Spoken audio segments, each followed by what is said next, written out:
Hi friends, నమస్తే. ప్రజాసేవ తెలుగు ఛానల్కి స్వాగతం. అంగన్వాడీ జాబ్స్కి సంబంధించి 14,236 పోస్టులు అయితే తెలంగాణ రాష్ట్రంలో ఖాళీలుగా ఉండడం జరిగింది అని చెప్పేసి మనం ఇదివరకే మాట్లాడుకున్నాం. అయితే ఈ యొక్క అంగన్వాడీ పోస్టులకి సంబంధించి భర్తీకి సంబంధించి మనం ఏ వీడియో చేసినప్పటికీ కూడా దాని కింద కామెంట్స్ అయితే రావడం జరుగుతుంది. అసలు ఈ యొక్క నోటిఫికేషన్ అనేది ఇంకా ఎన్ని డేస్లో రిలీజ్ అవుతుంది అని చెప్పేసి చాలామంది అయితే అడుగుతున్నారు. అయితే ఈ యొక్క అంగన్వాడీ జాబ్స్కి అండ్ నోటిఫికేషన్కి సంబంధించినటువంటి ఈరోజు అప్డేట్ ఏముందో ఆ విషయాన్ని అయితే నేను మీకు ప్రముఖ దినపత్రికలో వచ్చినటువంటి ఆర్టికల్ని చూపిస్తూ ఎక్స్ప్లెయిన్ చేయడం అయితే జరుగుతుంది. దీని ద్వారా మీకు నోటిఫికేషన్ ఎప్పుడు రిలీజ్ అవుతుంది, ఇంకా సమయం పడుతుందా లేదా అనేటటువంటి పూర్తి విషయాలైతే అర్థమవడం జరుగుతుంది. ఈ వీడియో చూస్తున్నటువంటి ప్రతి ఒక్కరు కూడా వీడియోని తప్పనిసరిగా లైక్ చేయండి. మీరు లైక్ చేసిన వెంటనే హైప్ పాయింట్స్ అనేటటువంటి ఆప్షన్ వస్తుంది. దానిపైన క్లిక్ చేసి హైప్ పాయింట్స్ కూడా ఇస్తారు అని చెప్పేసి నేనైతే కోరుతున్నాను. ఇలాంటి లేటెస్ట్ అంగన్వాడీ అప్డేట్స్ కనుక మీకు రావాలి అనుకుంటే మన ఛానల్ని సబ్స్క్రైబ్ చేసుకోండి. పక్కన ఉన్నటువంటి బెల్ ఐకాన్ పైన ట్యాప్ చేసి ఆల్ అని సెలెక్ట్ చేసుకోండి. ఇంకా ఈ వీడియోని లైక్ చేయనట్టయితే లైక్ చేయండి. ఇప్పుడైతే మనం వీడియో టాపిక్లోకి వెళ్ళిపోదాం. వీడియోని కంటిన్యూ చేయండి.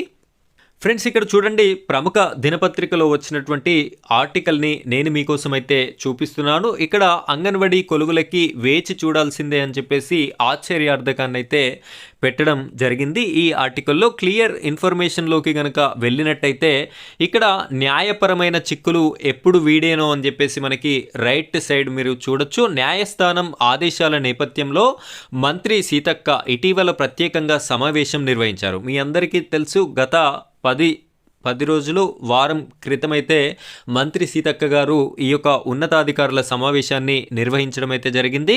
పలువురు ఉన్నతాధికారులు ఉద్యోగ నియామకాలు, సర్వీసు నిబంధనల్లో నిపుణులతో సుదీర్ఘంగా చర్చించారు. మరోవైపు న్యాయపరమైన చిక్కులను అధిగమించేందుకు రాష్ట్ర మహిళాభివృద్ధి శిశు సంక్షేమ శాఖలోని సీనియర్ అధికారులతో ప్రత్యేక కమిటీని కూడా ఏర్పాటు చేశారు. గిరిజన ప్రాంతాల్లో రిజర్వేషన్ల అమలు విషయంలో కర్ణాటక, ఆంధ్రప్రదేశ్, ఛత్తీస్గఢ్ రాష్ట్రాలు తీసుకున్న నిర్ణయాలని అధ్యయనం చేసి రిజర్వేషన్లకి సంబంధించిన నిబంధనలతో నివేదిక ఇవ్వాలని ఆదేశించారు.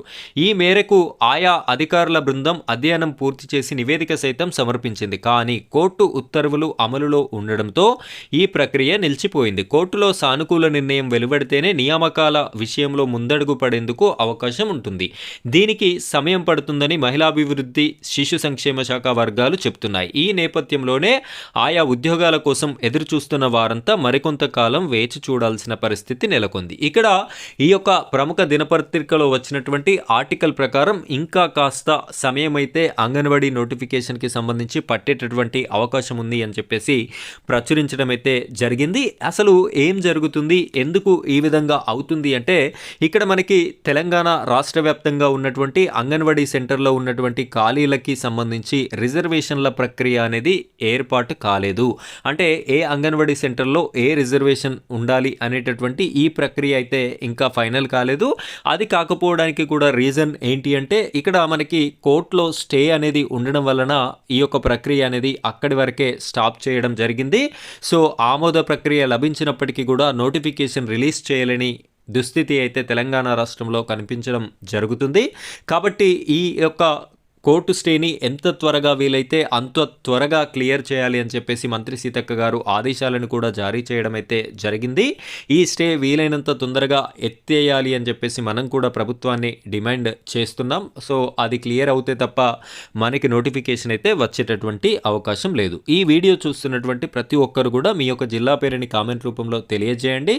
మన వీడియోస్ ఏ జిల్లా వరకు రీచ్ అవుతున్నాయి అనేటటువంటి విషయం అయితే మనకి అర్థమవుతుంది. సో ఫ్రెండ్స్, ఇది ఈరోజు మన టాపిక్. ఇలాంటి లేటెస్ట్ అప్డేట్స్ కోసం మన ఛానల్ని సబ్స్క్రైబ్ చేసుకొని సపోర్ట్ చేయండి. Thank you friends, thank you very much.